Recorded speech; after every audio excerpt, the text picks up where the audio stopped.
Patients who are treated with radiotherapy were surviving worse than in the relative survivals compared to the ones that were not treated with radiotherapy. Again, I want you to take notice of the drop in the survival curve beyond 35 years. Quite steep drop, which does tell us some story. Children treated under the age of 10, again, the survival seems to be fine until they are 30 years out from treatment. And children under 10 seem to do worse, particularly the younger, under 3-year-olds. The extent of surgery, so biopsy and partial removal means necessitating radiation. So in the patients who are faring worse, again, the late survival is really the interesting aspect here. Now, we all know the long-term effects of soft tissue and bone underdevelopment following radiation, but in the cranial radiation, the hair, the appearances seem to be more upsetting for these children. Say the slow-growing, sparse, thin hair, making them look more aged, is very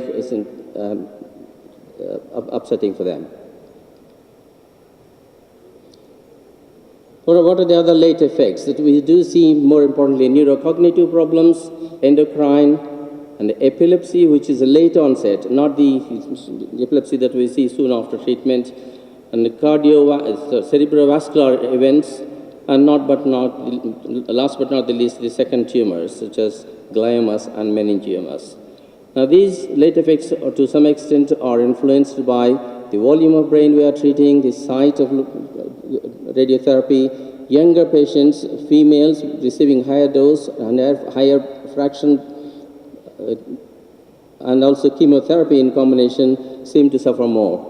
The surgical complications like posterior fossa mutism, hemorrhages, shunts, infections, they all contribute to increased risk of necrosis and the late consequences.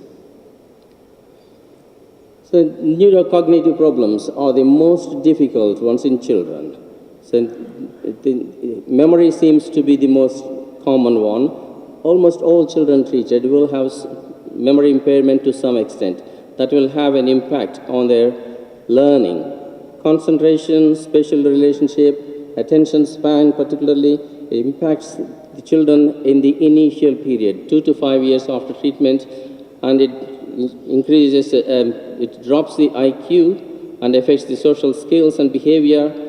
If they are also having visual impairment and hearing impairment, that is affecting their learning ability more. And Gunn et al. From Finland reported their registry data, 740 children treated for brain tumors compared to the siblings. So they reported a hazard ratio which is much greater for endocrine, cognitive, vision, and neurological diseases.